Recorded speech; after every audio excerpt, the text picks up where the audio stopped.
Alright, ladies and gentlemen, like last time, I don't really have a lot of time to make videos these days. Normally I would make this a more concise, more produced video, but yeah, it is what it is. Anyway, I'm gonna have to make this a Thor Skywalker style video then, where I talk off the cuff, but at least I made some bullet points, which I have right here. So anyway, what I want to talk about is in the episode chapter 7 of the Mandalorian, we see the Mandalorian and Cara Dern, that's her name, I'm pretty sure, having an arm wrestling contest in order to pass the time. The baby Yoda sees this, and as a baby, he sees two people tensing up, looking at each other, and wrongly assumes that this is some sort of life and death combat situation. So in order to protect his caregiver, he uses force choke on Cara Dune in order to take her out of the equation and protect the Mandalorian. Now, I saw Star Wars Explains a video on it, breaking down the episode, and he mentions this. He mentions that Baby Yoda used the dark side to protect the Mando, and then he asks, but does it excuse it? And this is what got me thinking. Does using dark side powers in any situation make it inherently evil? Or does it matter on how you use it? Later on, he mentions how Baby Yoda used Force Heal and called his use of the dark side as a slip-up. Now, it was a slip-up, but it was a slip-up because he was using it in the wrong situation, yes? Star Wars Explained brings up the point that he's still a baby and thus he's still being programmed, bringing up the fact that we're all essentially indoctrinated by the people around us. Baby Yoda can use his powers for good or bad, he just needs to be taught, he concludes. Of course, what is good and bad based off the perspective of the teacher, right? It seems that Baby Yoda is, as he says, still a baby, so he's working off of instinct. Although they might be taking it a bit too far maybe, because, okay, we saw him use the Force to lift up that rhino thing, Mudhorn, yes. And now we saw him use Force Choke and now also Force Heal. At what point does it become too far, because some powers in the Force really do need to be learned. Need to be instructed on how to do it. It doesn't just come naturally. I guess maybe these three are the exception. They can just come naturally because, except for the Force Heal, the other ones are basically using the Force to manipulate pressure in certain areas. But the Force Heal is a bit much because not only did he close his wounds, he also neutralized the venom.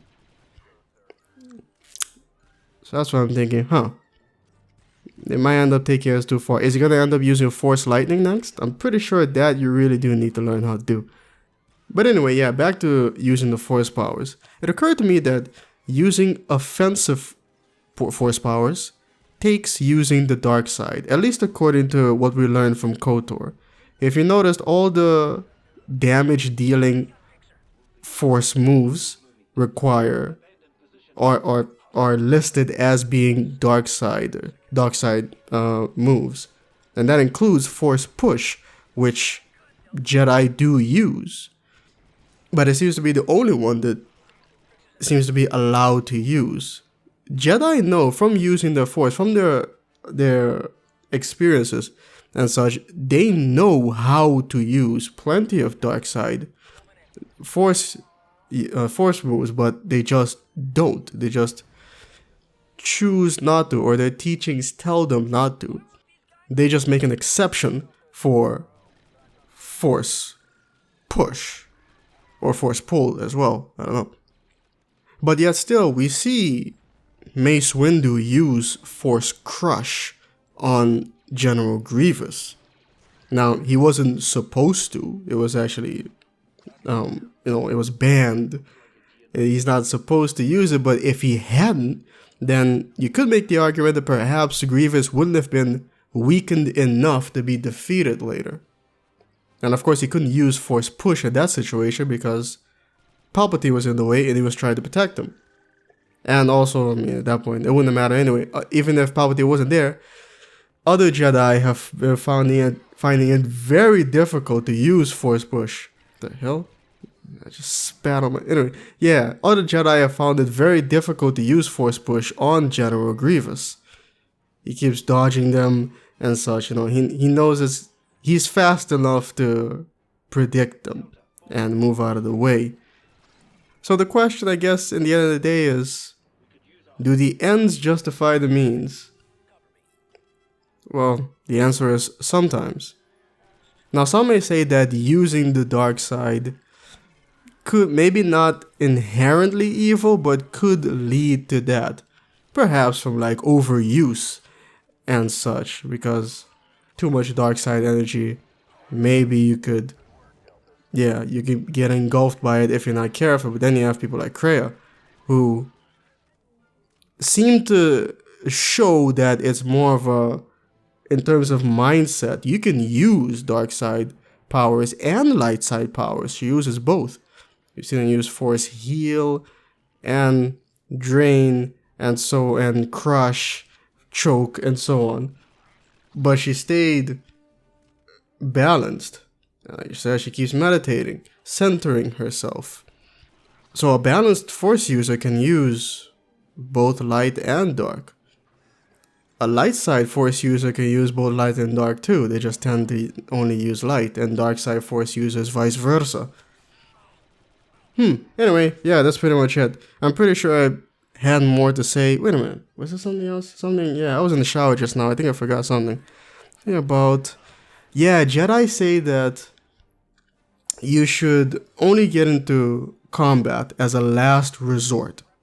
Now, Sith would say that once combat starts, you should use everything in your disposal to win. Although that is true, I think Kreia would say that both cases are true in their own right. I think maybe Kreia would add the caveat that if you can win without using the Force, then do that. If you get into a fight as a last resort, but use the Force to win the fight as a secondary last resort. You don't want that creeping in, after all. Anyway, ladies and gentlemen, I think that maybe I had more to say on this, but it is what it is. I'm just gonna have to cut that here, and let me know in the comments what you think about this. If you have any thoughts at all. I don't know, it's just a thought that came to me. Anyway, ladies and gentlemen, that's it. Peace.